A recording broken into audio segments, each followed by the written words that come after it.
오늘 말씀을 어리석은 부자가 되지 말자라는 제목으로 저희들 함께 말씀을 나누도록 하겠습니다.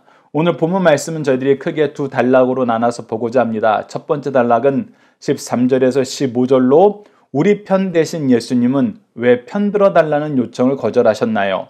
키워드는 유산, 탐심, 물건 나누는 자, 생명 나누는 자입니다.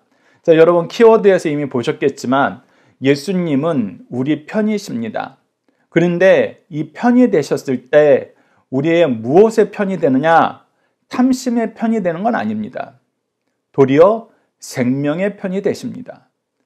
여러분들이 이 차이만 아셔도 이 세상을 사는데 훨씬 더 능력 있게 하나님의 뜻 안에서 행복하게 사실 수 있습니다.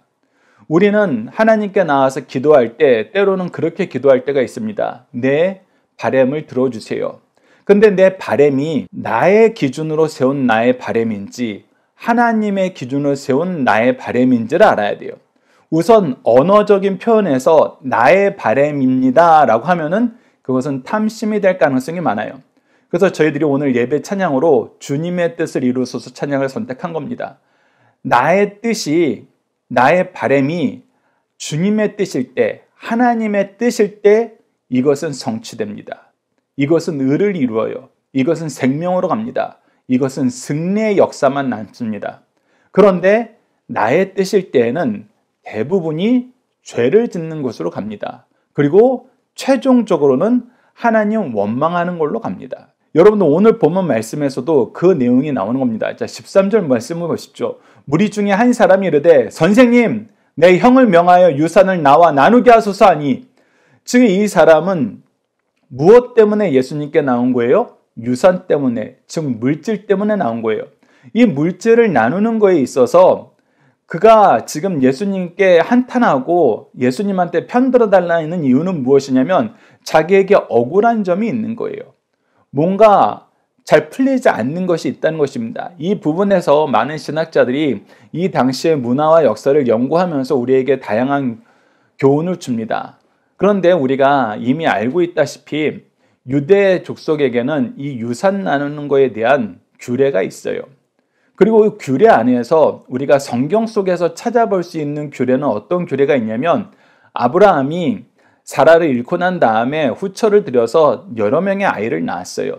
그 여러 명의 아이들에 대해서 이제 이삭을 후계자로 세웠을 때 어떻게 하냐면 그들에게 일부의 재산을 주고 아주 먼 곳으로, 이삭하고 전혀 상관없는 삶을 살 수 있을 만큼 먼 곳으로 가서 살게 만듭니다. 그것은 이삭이 받은 영적 유산과 육적인 유산 모든 거에 대해서 너희들이 관여하지 말고 분리되라는 거예요. 그래서 일찌감치 보냅니다. 그래서 이 내용을 통해서 우리가 보게 되는 것은 이 부모들에 대해서 부모가 어떤 일정한 방식에 의해서 자녀들한테 유산을 상속해 줄 수 있는 제도가 있다는 것은 우리가 알 수 있어요. 그런데 지금 현재 이 형제들이 싸우게 되는 이유는 뭐예요? 부모는 돌아가신 것 같아요. 그리고 형이 그 유산을 많이 가지려고 하는 것 같아요. 여러 가지 이유가 있을 수 있겠죠. 부모님의 유산에 대해서, 부모님의 유언에 대해서 형이 임의대로 판단하거나 임의대로 결정한 게 있을 수 있을 거예요. 또 동생 입장에서는 그렇지 않다라고 주장할 수 있는 이유가 있을 수 있어요. 근데 모든 것은 결국은 무엇에 의해서 이루어지는 것이냐라고 했을 때 예수님께서 15절을 통해서 우리에게 보여주신 말씀을 통해서 깨달을 수 있는 것은 그것이 탐욕이었다라는 거예요. 탐욕. 너희들이 탐심 때문에 싸우고 있다라는 것이 이미 예수님께서 말씀을 통해서 판단하여 주신 겁니다. 평가를 해 주신 거예요. 그런데 예수님께서 판단하고 평가하는 거에 대해서도 굉장히 조심스러워 하시는 부분을 우리가 14절에서 발견할 수 있어요. 여러분 14절 주목해서 보십시오. 이르시되 이 사람아 누가 나를 너희의 재판장이나 물건 나누는 자로 세웠느냐. 즉 이 공동체 안에는 질서가 있어요. 그리고 유다 문화에서는 우리가 중요하게 여기는 게 뭐냐면 바로 증인을 세우는 거예요. 그래서 아버지가 유언을 남겼더라면 반드시 증인이 있을 거예요. 그러면 그 증인과 증거에 입각하여서 재판관에게 가서 이것을 꼼꼼하게 재판을 받으면 돼요. 그런데 지금 이 문화권에서 있는 그 유산을 따르지 않고 그 질서를 따르지 않고 예수님을 찾아온 거예요. 예수님을 찾아왔을 때는 뭐 하는 거예요? 예수님이 그래도 나에게 조금 더 좋은 편이 되어주지 않을까? 내가 예수님하고 좀 더 친했으니까 예수님은 내 편이 되어서 이 부분을 해결해 주지 않을까? 이 기대를 가지고 왔다는 거예요. 예수님을 뭘로 보는 거예요? 내 탐심을 이루는 도구로 보고 찾아온 거예요. 여러분 잘 기억하십시오. 이미 유다 생활권 안에서는 이 모든 것을 할 수 있는 전통적인 법적인 규례들이 있어요. 그 규례들 안에서 문제가 생겼을 때에도 그 규례를 해결할 방법이 있어요. 그런데 이것을 따르지 않고 왔다는 것은 그것을 따르면 나에게 불리하니까 예수님을 내 편으로 끌어들려는 거예요. 예수님을 자기의 탐심의 도구를 이용하는데 도구로 써버리겠다는 거예요. 그래서 이것은 절대 있어서는 안 된다는 것입니다. 동시에 예수님은 이 땅에 재판관으로 오시지 않았어요. 우리를 위한 대속의 제물로 오셨어요. 동시에 예수님이 유일하게 보여주시는 모습은 왕의 모습이고 선지자의 모습이고 제사장의 모습입니다. 물론 유대 문화권 안에서 왕과 제사장이 재판을 했던 경험이 있어요. 그러나 그것은 굉장히 부수적인 직업이에요. 부수적인 역할이에요. 주된 역할은 뭐예요? 하나님과의 관계 안에서 모든 것이 이루어져요. 선지자는 하나님의 지혜를 가르쳐주는 거예요. 제사장은 거룩함을 통해서 하나님께 바르게 예배드리는 걸 가르쳐주는 거예요. 왕은 하나님의 의로운 통치를 통해서 사람들이 하나님께 예배하러 나올 수 있도록 인도하는 사람이에요. 그래서 하나님께서 세우신 이 세 가지 직분 안에는 사실 우리가 세상적인 탐심을 해결할 만한 세상적으로 요구하는 재판관의 모습은 없어요. 심지어 예수님께서도 이 땅에 재판을 행하러 오신 것이 아니었어요. 그렇기 때문에 재판관이 된다, 재판관의 역할이 더욱더 부각되는 어떤 요구를 한다, 이거 모두 하나님의 방법하고는 다른 거예요. 예수님이 해서는 안 될 일이에요. 그런데 사람들은 그것을 요구한다는 것입니다. 동일한 단어여도 하나님이 세우신 왕과 세상 사람들이 원하는 왕의 모습은 완전히 다르잖아요. 우리가 이미 사무엘 상하에서도 보는 것처럼 이스라엘 민족이 왕을 원한 것은 하나님께 예배하는데 우리를 잘 인도하는 사람이 없습니다. 이 개념에서 하나님이 세우신 왕의 개념에서 왕을 요구한 게 아니에요. 세상 사람들이 원하는 왕의 개념에서 왕을 요구했던 거예요. 마찬가지입니다. 예수님께서는 하나님이 세우신 왕으로 오셨지만 세상 사람들은 자기네들이 세운 왕의 개념으로 지금 예수님을 바라보고 있어요. 하나님이 보내신 왕 중의 왕으로 보지 않고 있어요. 재판관이 되어달라 그랬을 때도 마지막에 오셔서 선악간의 모든 것을 판단하시는, 재판하시는 의로운 예수님을 바라보는 것이 아니라 지금 내 탐심을 채워줄, 탐욕을 채워줄 도구로서의 재판관. 그래서 내가 우리 형보다는 우리 예수님하고 가까우니까 예수님이 내 편을 들어줄 거야 라는 그런 욕심으로 예수님께 나와왔다는 것입니다. 그래서 예수님은 이런 걸 철저하게 막으시는 거예요. 여러분들, 우리 잘 기억해야 됩니다. 우리가 우리의 욕심을 이루는 방법을 예수님을 통해서 이루려고 한다면은 예수님은 우리의 메시아가 되는 게 아니에요. 우리의 탐욕의 도구가 되는 거예요.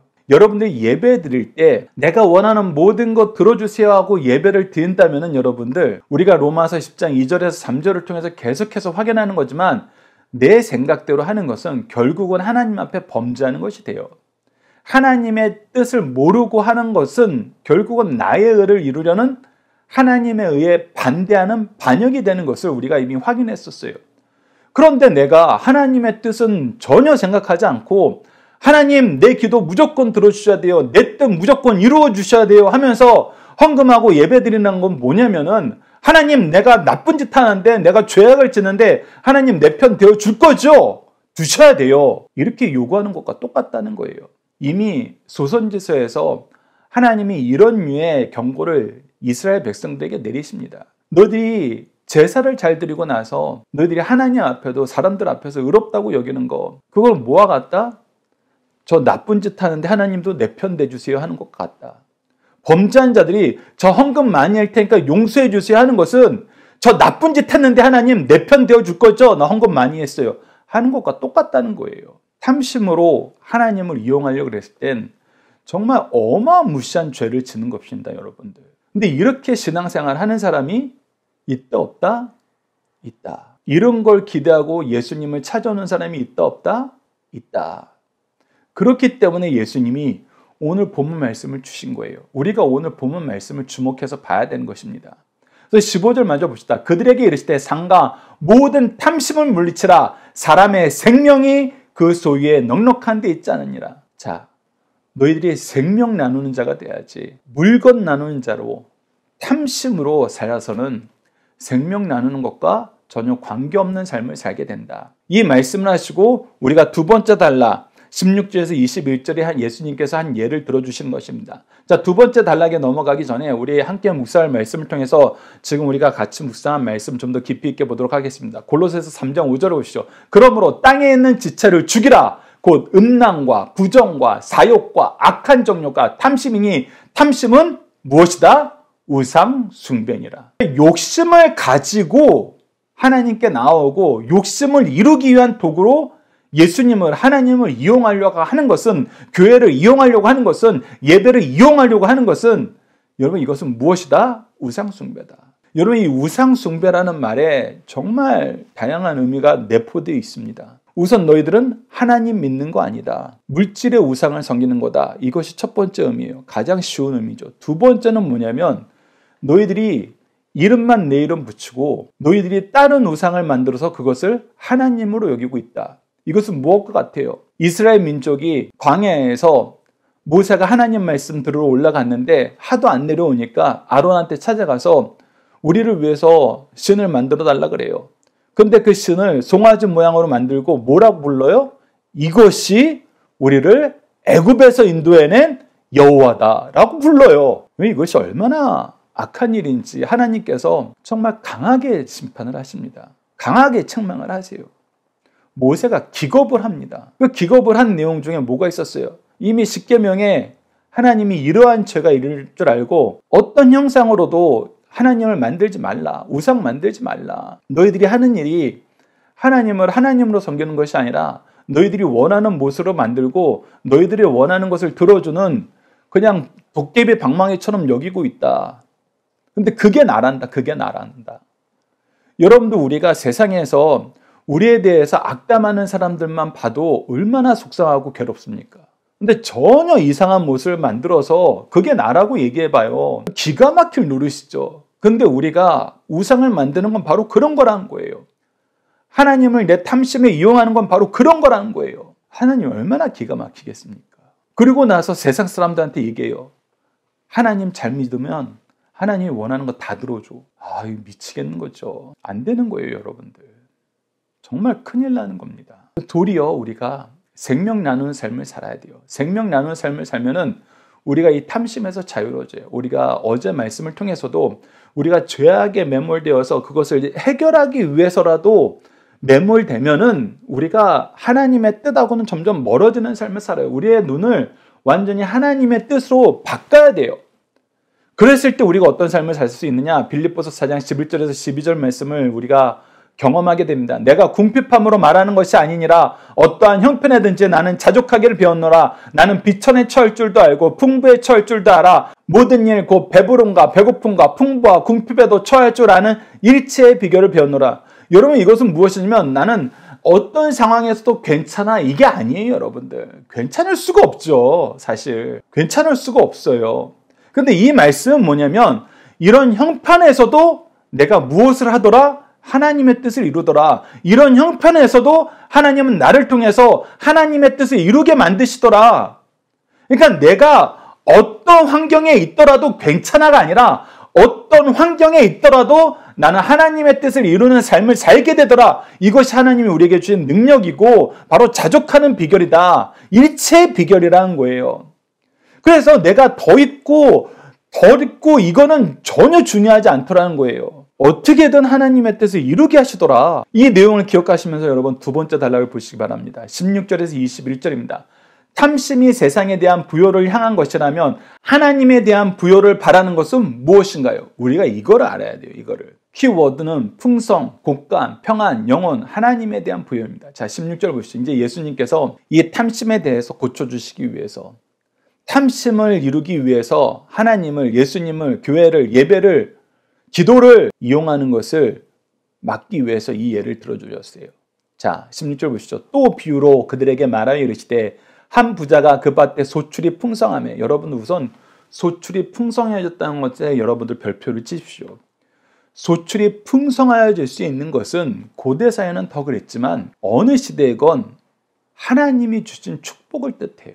우리가 지난 시간에 이번 주에 함께 묵상했던 신명기 말씀에서 나타나는 거고, 하나님께서 이삭에게 복을 주실 때에도 그 소출을 풍성하게 하시는 하나님의 주권적인 역사로 복을 누리게 하셨어요. 그래서 소출이 풍성하다는 건 무슨 뜻이다? 하나님이 우리에게 복을 주셨다. 그런데 우리가 지난 시간에도 여러분들 말씀 쇼츠로도 1분짜리 쇼츠로도 여러분들에게 제공하면서 반드시 봐주셨으면 하는 내용 중에 뭐가 있었어요? 하나님께서 우리에게 은혜를 주셨을 때에는 하나님이 이 은혜를 통해서 이루시려는 하나님의 뜻이 있는 것이다. 그래서 하나님의 은혜가 나에게 임했을 때 그것이 물질적인 것이든 시간적인 것이든 재능적인 것이든 기회적인 것이든 환경적인 것이든 어떤 것이든 간에 이것은 내가 한 게 아니라 하나님이 나에게 주신 거야 라는 것을 딱 캐치하는 순간 우리는 뭐 해야 된다? 하나님 나에게 이것을 왜 주셨을까? 어디에 쓰라고 주셨을까? 우리가 찾아야 된다. 탐구해야 된다. 연구해야 된다. 그렇지 않고 내 욕심을 이루는데, 야, 이번엔 내가 물질을 많이 받았네? 그동안 내가 못했던 이거 해볼 수 있겠네. 야, 내가 특별한 시간을 갖게 됐네? 이 기회에 나 이거 해봐야지. 내가 그동안 못했는데. 하면서 내 탐심을 이루는 쪽으로 가게 되면은 이 은혜는 결국은 무엇하는 데 쓰인다? 내가 죄 짓는 데 쓰더라. 그래서 여러분들 은혜가 범죄의 계기, 도구가 되지 않으려면은 하나님이 물질을 주셨을 때, 하나님이 나에게 은혜를 주셨을 때 이 은혜를 왜 주셨는지 우리가 영적인 눈을 부릅뜨고 찾아야 돼요. 그건 반드시 보입니다. 어떤 식으로 보이는지는 우리가 잠시 후에 함께 묵상할 말씀을 통해서 보도록 하겠습니다. 그래서 16절에서 중요한 거는 이 사람이 하나님의 은혜를 받았다. 이 부분으로 우리가 시작한다는 거예요. 17절에서 심중에 생각하여 이르기를 내가 곡식 쌓아둘 곳이 없으니 어찌할꼬. 이것은 처음에는 그냥 당연한 반응일 수도 있어요. 우선 곡식이라는 것은 쌓아놓아야 돼요. 잘 보관을 해야 돼요. 추수를 했으니까 잘 마무리를 해야죠. 그런데 그 다음 부분에서 이 사람의 문제가 드러납니다. 18절 보시죠. 또 이르되 내가 이렇게 하리라. 내 곡간을 헐고 더 크게 짓고 내 모든 곡식과 물건을 거기에 쌓아두리라. 또 내가 내 영혼에게 이르되 영혼아 여러 해 쓸 물건을 많이 쌓아두었으니 평안히 쉬고 먹고 마시고 즐거워하자. 자, 자기의 소출이 풍성함, 하나님의 은혜가 왔을 때 뭐 하기로 작정한 거예요? 야, 그동안 내가 좀만 더 쌓이면은 평생 놀고 먹을 수 있겠다라는 생각을 했는데 이제 드디어 이거 이루어지겠다. 이제 드디어 이게 이루어지겠네. 그래서 나 평생 평안히 먹고 마시고 즐거워하는 내 욕심 이루는데 지금 하나님 주신 이 복을 쓰자. 이렇게 생각했다는 거예요. 즉 은혜를 가지고 뭐 한 거예요? 내 욕심을 이루는데 써버리는 거예요. 그런데 그때 하나님께서 코웃음을 치시는 겁니다. 20절 말씀 보시죠. 하나님이 이르시되 어리석은 자여 오늘 밤에 내 영혼을 도로 찾으리니 그러면 내 준비한 것이 누구의 것이 되겠느냐. 하나님이 주신 거 하나님 뜻대로 쓰지 않았을 때 하나님이 너 불러가면 어떻게 할래? 네 계획이 무엇이 되겠느냐. 다 헛수고가 된다는 거. 헛된 것이 돼버린다는 거예요. 그래서 21절에 이렇게 말씀하십니다. 자기를 위하여 재물을 쌓아두고 하나님께 대하여 부여하지 못한 자가 이와 같으니라. 하나님이 주신 은혜를 내 욕심을 위해서 쓰고자 하는 사람들은 이렇게 헛된 인생이 될 뿐이라는 거예요. 그러면 이 헛된 인생하고 반대되는 개념이 뭐냐면 하나님에 대하여 부여한 것이에요. 이 사람은 하나님에 대하여 부여하지 못했어요. 탐심에 잡혀 사는 사람들은 하나님에 대하여 부여하지 못한 삶을 살아요. 그런데 하나님께서, 예수님께서 이 말씀을 주신 이유는 하나님께 대하여 부여한 삶을 살라는 거예요. 그렇다면 여러분들 하나님에 대하여 부여한 삶은 무엇일까요? 힌트는 오늘 예배 찬양을 통해서 여러분들에게 이미 드렸지만 우리가 말씀을 통해서 이 내용을 확인해 보도록 하겠습니다. 함께 묵상할 말씀을 보십시오. 여러분들 시편 103편 2절을 보십시오.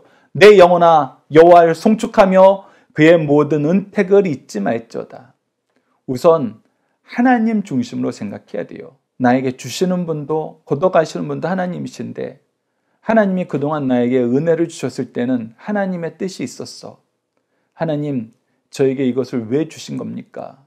왜 주신 겁니까? 예전에 한 청년이 교회에서 말라기 말씀을 통해서 11조 설교를 했더니 예배 끝나고 와가지고 저한테 그 얘기를 하는 거예요. 목사님, 제가 사실 지난주에 전혀 예상치 못했는데 경연대에 나가서 입상을 해가지고 상금을 받았습니다.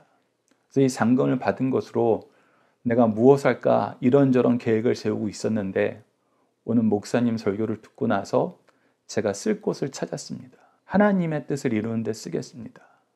하나님이 기뻐하시는 데 쓰겠습니다. 여러 가지 옵션이 있었던 거예요. 그 청년은 정말 착한 청년이었어요. 평상시에도 굉장히 좋은 모습을 많이 보였던 청년이었어요. 그런데도 어려운 가운데 자기 꿈을 위해서 열심히 노력해서 소정의 결과를 얻은 거예요. 얼마나 하고 싶은 일이 많겠어요. 자기를 위해서 투자해야 될 부분도 굉장히 많았던 상황이에요. 그럼에도 불구하고 하나님이 기뻐하시는 곳에 쓰겠습니다. 자기를 위해서 쓰지 않겠다는 거예요. 제가 아이들하고 수련회를 가서도 학부모들한테 부탁을 해가지고 이번에는 아이들의 모든 그런 결과를 수련회에서 우리가 여러 가지 프로그램 했던 그 결과를 금액으로 환산해서 좀 상급을 주도록 하겠습니다. 굉장히 위험한 거거든요. 교회에서 이것을 할 때 굉장히 위험한데 꼭 한 번은 해야 된다는 생각을 했어요. 그래서 부모님들의 양해를 얻고 모든 것을 금액으로 환산을 한 다음에 상금을 주면서 아이들한테 물질을 바로 쓰는 방법에 대해서 가르쳤습니다. 첫 번째는 11조는 반드시 해야 된다. 두 번째는 감사헌금은 해라. 감사헌금은 되도록이면 11조랑 동일한 양으로 해라. 그래서 아이들이 각자가 프로그램에서 얻은 점수를 금액으로 환산해서 그 다음 주에 평일날 수련을 하고 그 다음 주에 주일날 그것을 시상하면서 아이들이 이것을 집에 가져가서 일주일 동안 있다가 실천하면 또 잘못될 수 있으니까 바로 그날 실천할 수 있도록 제가 잔돈을 다 바꿔서 줬어요. 그 금액이 어떻든 간에 전부 잔돈으로 바꿔서 11조 할 수 있게, 감사헌금 할 수 있게, 그리고 나머지 가지고 이제 10분의 8이 남은 거죠. 나머지 가지고 너희들이 세 부분으로 크게 나눠서 반드시 이 세 부분은 써야 된다. 첫 번째는 하나님이 너희들의 수고를 통해서 결실을 맺은 거기 때문에 너희들을 위해서도 쓸 줄 알아야 된다. 그런데 악을 행하는 데 쓰지 말라. 죄를 행하는 데 쓰지 말라. 두 번째는 너희들이 사랑하는 사람을 위해서 쓸 줄 알아야 된다. 그것이 때로는 부모가 될 수도 있고 형제가 될 수도 있고 자매가 될 수 있고 친구가 될 수 있고 또 그 전혀 새로운 인물이 될 수 있다. 그리고 마지막 세 번째는 연약한 사람을 위해서 써라. 그래서 그 10분의 8을 가지고 아이들한테 각자의 퍼센티지를 한번 정해보라 그랬어요. 나를 위해서 몇 퍼센트 쓰고 사랑하는 사람을 위해서 몇 퍼센트 쓰고 연약한 사람들을 위해서 몇 퍼센트 쓰고 그러면서 얘기했습니다. 하나님이 너희들을 물질을 주실 때 때로는 너희들이 정말 필요할 때 물질을 주실 때가 있다. 그럴 때는 그 비중이 너희들한테 더 많이 포함되게 돼 있다. 한 예로 유학을 가려고 하는데 유학 비용이 없어서 못 가는 아이들한테 하나님이 어떤 분을 통해서 물질을 주셨다면은 그것은 사실은 그 유학 자금으로 써야 되죠. 근데 그럴 때에도 너희들이 잊어먹지 말라. 11조 감사헌금 반드시 있어야 되고 아주 작은 부분이라도 사랑하는 사람들과 연약한 사람들을 위해선 그걸 좀 나눠서 써라. 그래서 이 내용을 아이들한테 가르치고 되도록이면 부모님들한테도 그 내용을 공유한 다음에 앞으로 아이들이 물질적으로 어떤 계기를 맞이했을 때는 이것을 꼭 지도해 주십시오. 그것이 지혜롭게 물질을 쓰는 방법입니다. 그래서 이것을 통해서 우리가 하나님의 뜻을 깨달을 수 있는 거예요. 하나님께서 우리에게 물질을 주실 때에는 우선 나에게 내 수고의 열매로 결실로 물질을 주세요. 그럼 나는 나를 위해서 쓸 수 있어요. 가합니다. 전혀 나를 위해서 쓰지 말라는 거 아니에요.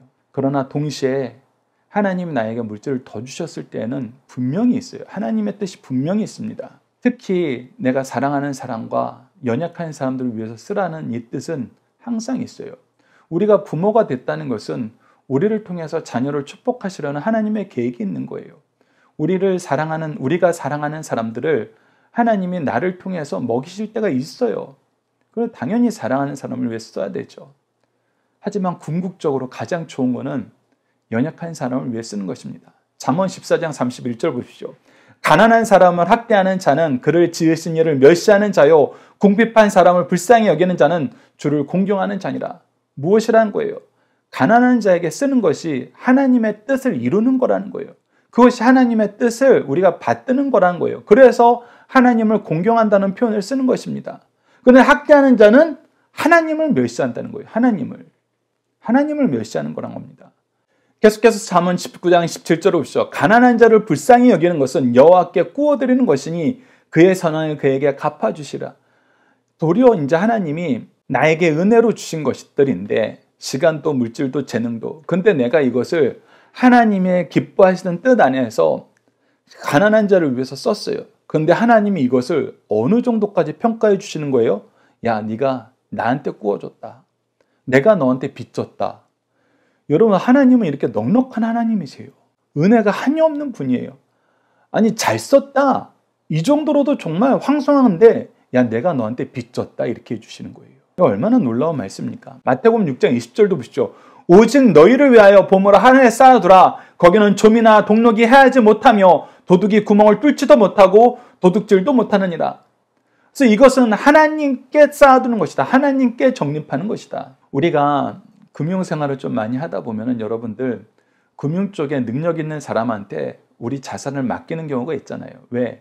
그 사람이 맡아주면 잘 되니까. 마찬가지라는 거예요. 하나님이 좋아하시는 일에, 하나님이 이거 나한테 꾸어준 거다라고 평가하는 일에 쓰면은 하나님께서는 이거 굉장히 기뻐하시고 훨씬 더 많이 우리에게 허락해 주신다는 것입니다. 그것은 우리가 이 지상 삶에서뿐만 아니라 천국에서의 삶에서도 분명히 영향이 있어요. 여러분, 이 내용을 기억하십시오. 계속해서 여러분 함께 묵상할 말씀 보도록 하겠습니다. 디모데전서 6장 17절로 19절입니다.